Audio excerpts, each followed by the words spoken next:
ते देखो ना ऐसे दरिया पूरे ते देखो ना ऐसे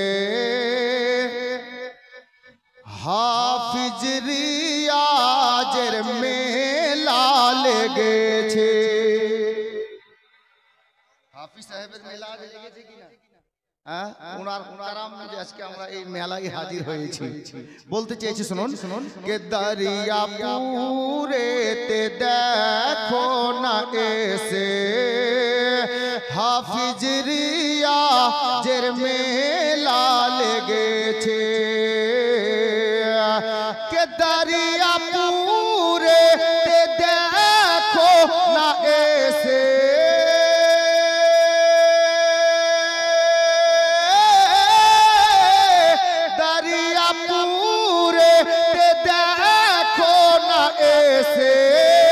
हाफिज रियाजेर मेला लेगेছে हाफिज रियाजेर রওজায়ে পাকে हाफिज रियाजेर রওজায়ে পাকে अरे की নুরানি চাদর চলেছে हाफिज रियाजेर রওজায়ে পাকে কি নুরানি চাদর চলেছে দরিয়াপুরের সরজমিনে আসছি যখন রাস্তা দিয়ে তো লোকের মুখে শুনছিলাম কি জানেন শুনেন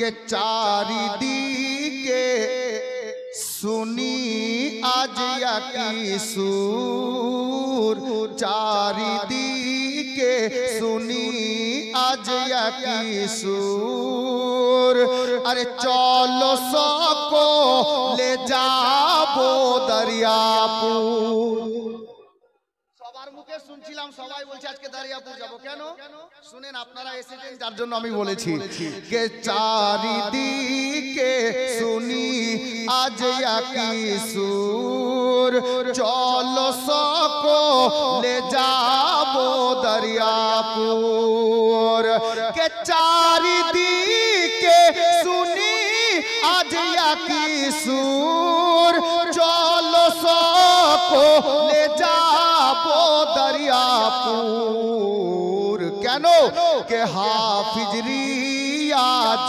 दूल्हा সেজেছে हाफिज रियाज दूल्हा সেজেছে अरे सब दीवाना बाराती এসেছে हाफिज रियाज दूल्हा সেজেছে सब दीवाना बाराती এসেছে अब এই শের দেখুন হুজুর সৈয়দি মাসরুর মিয়াল কারাম আর হুজুর হাফিজ রিয়াজের পীর ও মুর্শিদের নাম জানেন অনেকে জানেন হয়তো বলছেন না আমি শেরের মাধ্যমে বলেছি শুনুন मसरूर मियारी नजरो करामे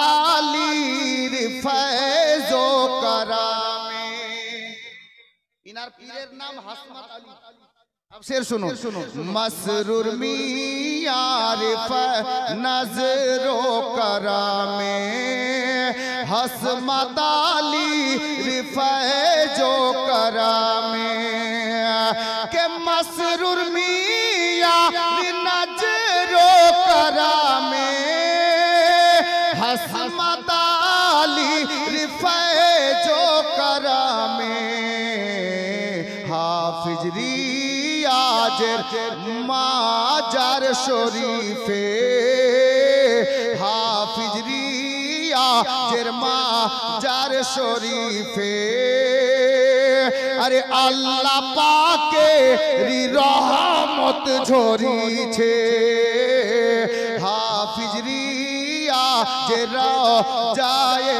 পাকে আল্লাহ পাকের রহমত ঝরিছে। হাফিজ রিয়াজ আলাইহির রহমাত একটি কারামাত আমি আপনাদেরকে এখানে তুলে দিয়েছি, শুনুন শুনুন। কদিন আগে আমি শুনলাম আর একটি বইয়েও পড়লাম, কি জানেন?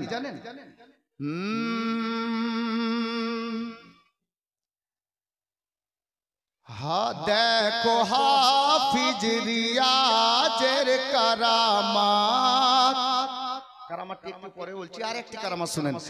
দেখো হাফিজ রিয়াজের কারামাত, চলে এসেছেন সৈয়দ মাসউদ আহমদ।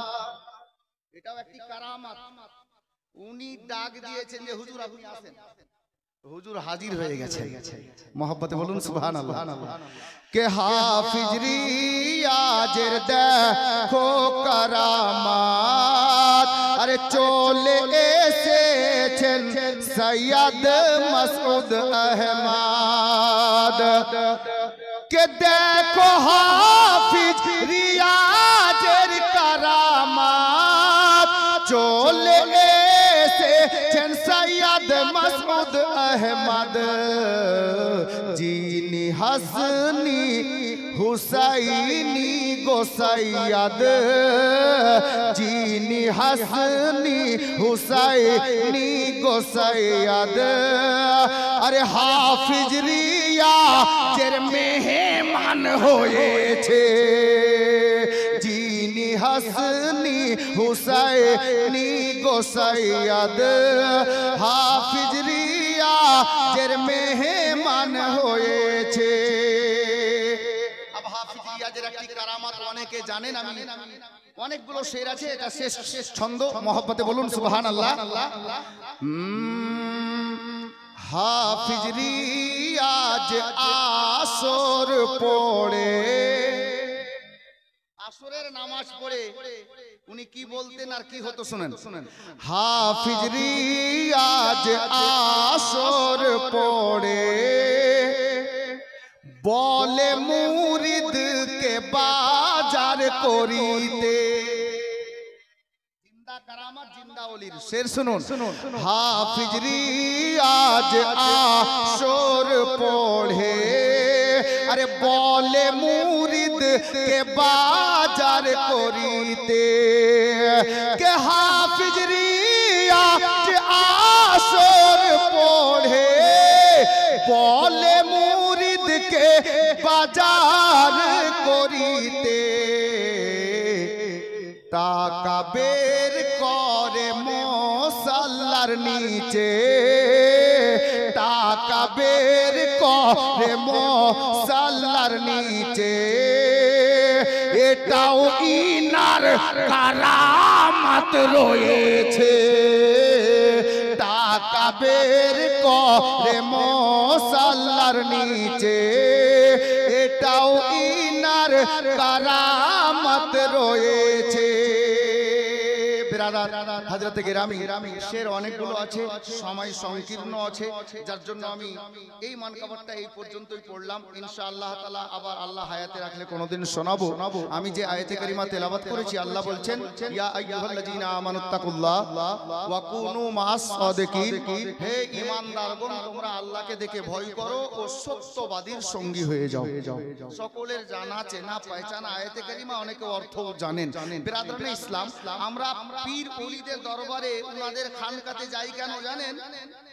অনেকে বলে কেন যাই ওলির দরবারে? ভাই, যারা যদি কেউ বলে যে কেন যাই, শুনেন, আমরা ওলিদের দরবারে এই জন্য যাই, আমরা গুনাহগার পাপী তাপী মানুষ, আমরা আল্লাহর নিকটে দোয়া করি। এই দোয়াটি কবুল হতেও পারে আবার নাও পারে, 50-50 হতেও পারে নাও পারে। কিন্তু আল্লাহু আকবার কবীরা, আজ থেকে কয়েকশো বছর না, কয়েক হাজার বছর পূর্বে হযরতে জাকারিয়া আলাইহিস সালাম, হযরতে মারিয়াম আলাইহিস সালাম যেখানে আল্লাহর ইবাদত করতেন, উনাকে এক কামরায় বন্ধ করে রাখা ছিল। মাঝে মধ্যে উনাকে খাবারও দেওয়া হতো না। একদিনের খাবার দিতেন, 3 দিন পর 4 দিন পর দরজা খোলা হতো, দেখা যেত কি জানেন, কামরা খুলেছেন তো সুন্দর সুন্দর ফ্রুট ফল মূল রাখা আছে। তো হযরতে গেরামি হযরতে মারিয়াম আলাইহিস সালামকে জিজ্ঞাসা করা হতো, তো বলছে এটা আল্লাহর তরফ থেকে এসেছে। তো হযরতে মারিয়াম যখন ওই মুসাল্লা থেকে অন্য জায়গায় যেতেন, তো হযরতে জাকারিয়া আলাইহিস সালাম ওখানে গিয়ে আল্লাহর নিকটে দোয়া করতেন। জোরে বলুন সুবহানাল্লাহ। তাহলে বুঝতে কি পারা গেল জানেন, বুঝতে এটাই পারা গেল আল্লাহর খাস বান্দা যেখানে বসে আল্লাহর নিকটে দোয়া করেন ওই দোয়াটা কবুল হয়। আমরা এই জন্যই ওখানে যাই যে আল্লাহর নেক বান্দা আল্লাহর ওলি যেখানে বসে দোয়া করেছেন নিঃসন্দেহে আল্লাহ ওই জায়গায় দাঁড়িয়ে দোয়া করাটাকে কবুল করে থাকেন। এই জন্য আমরা আল্লাহর ওলিদের দরবারে ছুটে যাই যে আল্লাহর ওলি যেখানে বসে আল্লাহর ইবাদত করেছেন, যে জায়গায় আল্লাহর নিকটে প্রার্থনা করেছেন, আমরা ওই জায়গায় ওই জায়গার নিসবত নিয়ে দোয়া করব। ওই জায়গা থেকে দোয়া করাটা আল্লাহ নিশ্চয়ই কবুল করে থাকেন। হযরতে গেরামি বলার তো অনেক কিছু, হযরতে হাফিজ রিয়াজের ওয়াকিয়া অনেক আছে, কারামাত অনেক আছে। একটু যাই বাপ, আমরা পীরের দামান ধরি কেন জানেন, আমাদের একটা ভরসা আছে কি জানেন, আমরা পাপী তাপী মানুষ কিছু করি, ইবাদত বান্দেগিও করি, আমরা পাপী তাপী মানুষ, কোনটা ইবাদত গ্রহণযোগ্যের মতো কোনটা না এটা আল্লাহ ভালো জানেন, আল্লাহ রাসূল ভালো জানেন। তবে আল্লাহু আকবার, গোলামে গাউসো খাজা হাফিজ রিয়াজউদ্দিনের দিওয়ানা শোনো, কালিমি দিওয়ানা শোনো, খাজা গরিব নওয়াজের মাস্তানা শোনো। নাম শুনেছেন হযরতে সাইয়্যিদানা ইমাম ফখরুদ্দিন রাজি আলাইহির রহমা, উনার পীর হযরতে নাজমুদ্দিন কুবরা রাদিয়াল্লাহু তাআলা জাকানির ওয়াক্ত অন্তিম টাইম, ইন্তেকালের সময় ঘনিয়ে এসেছে।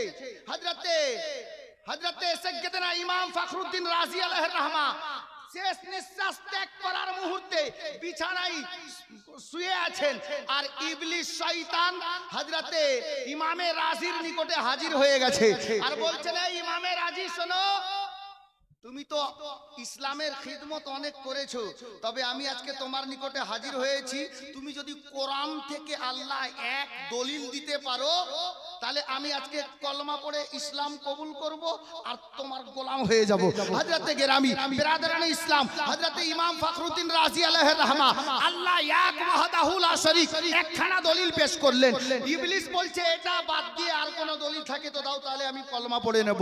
হযরতে গেরামি কিতাবে এসেছে একটা নয় দুইটা নয়, ইমামে রাজি আলাইহির রহমা 360 খানা দলিল আল্লাহ এক ওয়াহদাহু লা শরীক আল্লাহর কোরআন থেকে দিলেন। ইবলিস ওটা সবটা কেটে দিয়ে বলছে, এই ইমামে রাজি তুমি এর পর যদি কোনো দলিল দিতে পারো আমি আল্লাহকে এক বলে মেনে নেব, ইসলাম কবুল করে তোমার গোলাম হয়ে যাব। হযরত ইমাম ফখরুদ্দিন রাজি চিন্তায় পড়ে গেলেন, উনার নিকটে আর কোনো দলিল নেই, 360 খানা দলিল কোরআন পাক থেকে দিয়েছেন আল্লাহ এক ওয়াহদাহু লা শরীক। হযরত গেরামি মুরিদ পরেশান, ইন্তেকালের সময় জাকানির অবস্থায় বিছানায়, উনার পীর হযরতে নাজমুদ্দিন কুবরা বহু দূরে ছিলেন, বহু দূরে ছিলেন। ইমামে রাজির পীর ও মুর্শিদ বুঝতে পারলেন আমার মুরিদ অন্তিম অবস্থায় বিছানায় পড়ে গেছে, শেষ নিঃশ্বাস ত্যাগ করার মুহূর্তে। আল্লাহু আকবার কবীরা, মুরিদ মুসিবতে পড়ে গেছে। আল্লাহু আকবার কবীরা, হযরতে নাজমুদ্দিন কুবরা ইমামে রাজি আলাইহির রহমাত ওয়া রিদওয়ানকে দূর থেকে রূহানি জগতে বলে দিলেন, বেটা ये क्यों नहीं कह देते हो कि बगैर दलील के खुदा को मैं एक मानता हूं। উনি বলছেন আমার মুরিদ তুমি এটা কেন বলে দিচ্ছ না যে আমি বিনা দলিলে খোদাকে এক মানি। হযরতে গেরামি গোলামে কালিমি হযরতে রিয়াজউদ্দিন আলাইহির রহমার দিওয়ানা শোনো, বুঝতে পারা গেল হযরতে সাইয়্যিদানা ইমামে রাজি নিজের পীর ও মুর্শিদের রূহানি কানেকশনে শ্রবণ করে ইবলিস শয়তানকে বলল, এই ইবলিস শোন, আমি বিনা দলিলে খোদাকে এক মানি। হযরতে গেরামি আব কান লাগান, মজা এই শব্দতে আছে। ইমামে রাজি আলাইহির রহমাকে ইবলিস শয়তান কি বলেছিল জানেন? ইবলিস বলছে, ইমামে রাজি তোমার পীর তোমার ঈমান বাঁচিয়ে নিল। জোরে বলুন সুবহানাল্লাহ। তোমার পীর তোমার ঈমান বাঁচিয়ে নিল।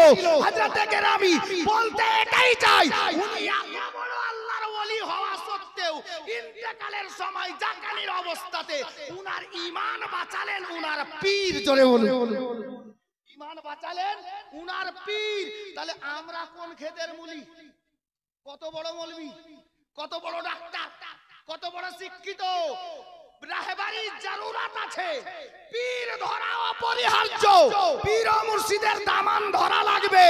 এটা আশা নিয়ে ধরিয়েন, কিছু হোক আর না হোক একজন পীরের গোলাম হতে পারলে এটা দিলে ভরসা যে ইন্তেকালের সময় ঈমানের হালাতে ইন্তেকাল হবে। জোরে বলুন, ঈমানের হালাতে ইন্তেকাল হবে। হযরত গ্রামী বিরাদরানে ইসলাম, अब আমি বলবো যে এখানে এত বড় মাজমাতে শেষ টাইমে সেহরির টাইম কাছাচ্ছে, আমি আর আগে নিয়ে যেতে চাইছি না।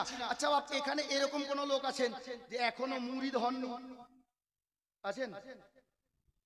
হাফিজ রিয়াজ আলাইহির রহমান ফয়জান জারি আছে। যদি কোনো ভাই, কোনো ছেলে, কোনো দাদা মুরিদ হতে বাকি থাকেন তো আপনি হাত দেখাতে পারেন। আছেন কেউ?